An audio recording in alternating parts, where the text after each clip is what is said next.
오늘은 어떻게 하면 나에게 맞는 영어 원서를 고를 수 있는지 영어 원서 선정 팁 한 가지를 알려드리도록 하겠습니다.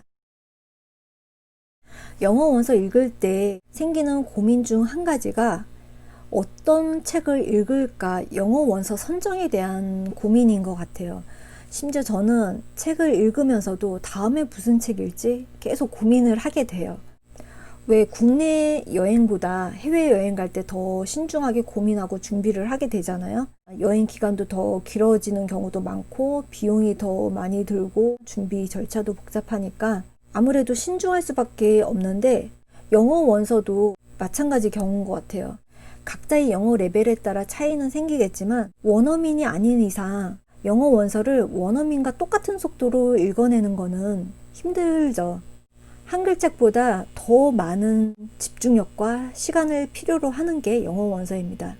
저 같은 경우는 영어 원서를 읽으려면 대략적으로 한글 책 읽는 시간보다 한 3, 4배 이상 시간이 소요되는 것 같아요.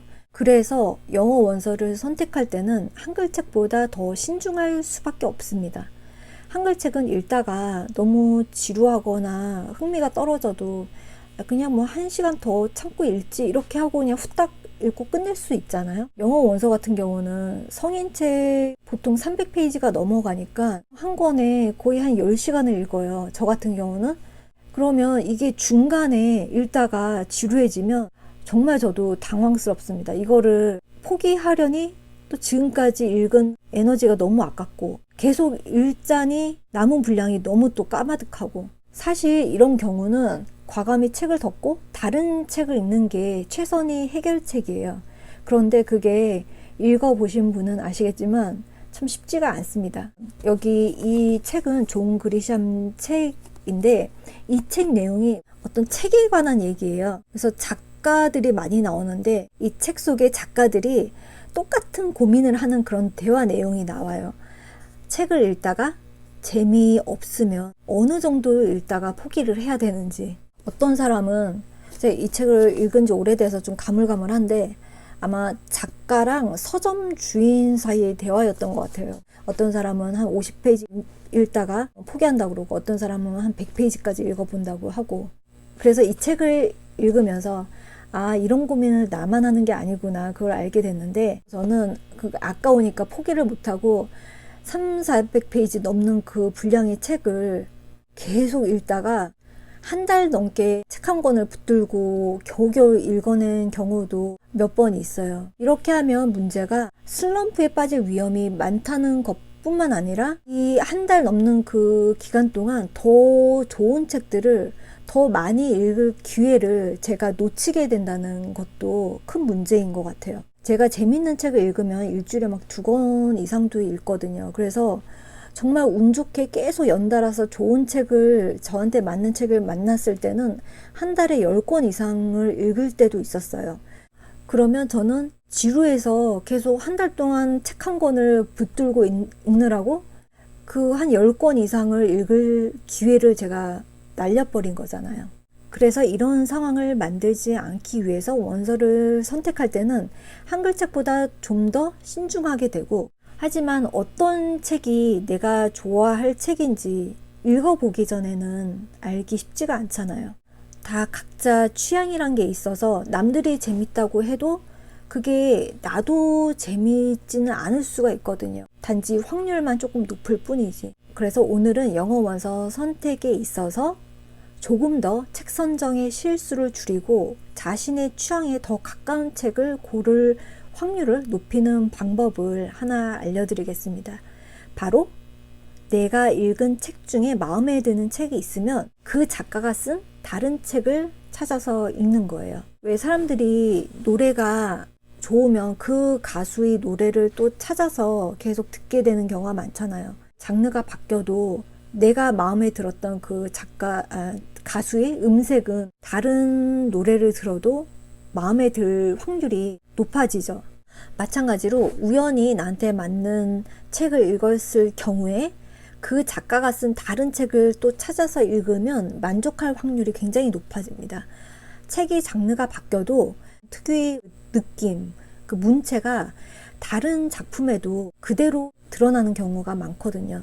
또 중요한 게 말을 하거나 글을 쓸 때 특유의 말버릇과 이렇게 자주 쓰는 어휘가 있어요.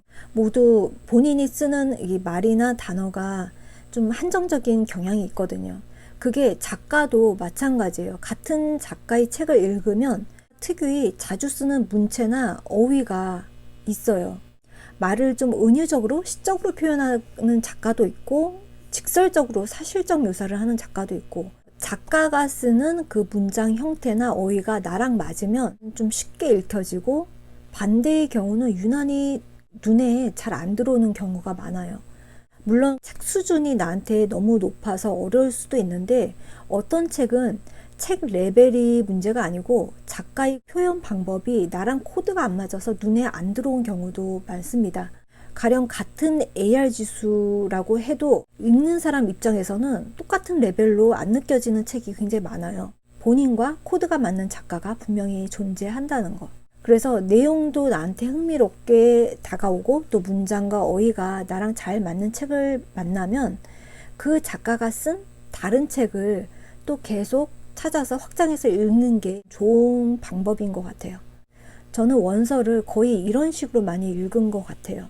예를 들어서 제가 Numbered Stars를 읽고 여운이 남더라고요. 이 작가의 책을 계속 찾아 읽게 됐고, 루이스 셰커 같은 경우는 제가 아들 챕터북을 찾아주면서 알게 된 작가인데 내용이 정말 특이한 거예요. 어떻게 이런 생각을 할지 이럴 정도로 발상이 너무 독특해서 또 다른 챕터북이 있는지 찾아보다 보니까 청소년 책도 굉장히 많이 쓰고 있더라고요. 그래서 그 책을 쭉 제가 사서 읽기 시작했고, 다니엘 스틸 작가 같은 경우는 솔직히 내용은 추천드리는 책은 아닌데 막장 아침 드라마를 보는 그런 느낌의 책이에요. 좀 내용도 솔직히 유치하고 문장 표현 자체도 살짝 좀 유치하다는 느낌이 들기는 하는데, 이게 왜 좋냐 하면 어려운 책이나 좀 눈에 안 들어오는 책을 읽다 보면 자꾸 슬럼프가 오거든요. 책 읽는 게 지루해지니까. 이렇게 쉽게 읽히는 책을 일부러 찾아서 읽어요. 그래서 제가 슬럼프 올 때 제일 먼저 집어드는 게 다니엘 스틸의 책인 것 같아요. 제니안 작가의 책도 좋아하는데 이 작가 책은 제가 읽을 때 꼭 보면 한국에 1편만 나와 있더라고요. 이 작가는 모든 책을 3편을 시리즈로 내요. 뒤편이 너무 궁금하니까 계속 해외 배송까지 하면서 읽었던 작가의 책이고, 린다 수박 같은 경우는 만나보고 싶을 정도로 팬인 작가여서 모조리 다 찾아서 읽고 있고, 마음에 드는 책을 만나면 이렇게 작가별로 책을 찾아서 보고 있습니다. 이 작가별로 한번 소개하는 영상도 올려드릴게요. 오늘은 그냥 예시로 이렇게 말씀을 드리고, 원서 읽기를 지속하기 위해서는 슬럼프에 빠져서 포기하는 일이 없어야 하고, 그러기 위해서는 책 선정이 정말 무엇보다 중요합니다. 원서를 많이 읽다 보면 우연히 인상 깊은 책을 만나게 되고 또 인생책도 생겨요. 이런 책을 만났을 때 그 책을 쓴 작가가 쓴 책을 계속 읽어가는 이런 방식을 저는 추천을 드립니다. 여기서 하나 더 말씀드릴 거는 100% 완벽하게 마음에 드는 책을 찾기는 정말 힘듭니다. 본인도 본인 스스로한테 100% 만족하기 힘든데 남이 쓴 책이 100% 맞기는 힘들죠. 보통 한 7, 80% 맞으면 영어 원서 선정은 성공적이라고 생각하시면 될 것 같아요. 오늘은 나에게 맞는 영어 원서를 고르는 팁 한 가지를 말씀드렸습니다. 도움이 되셨다면 구독과 좋아요 꼭 눌러주세요.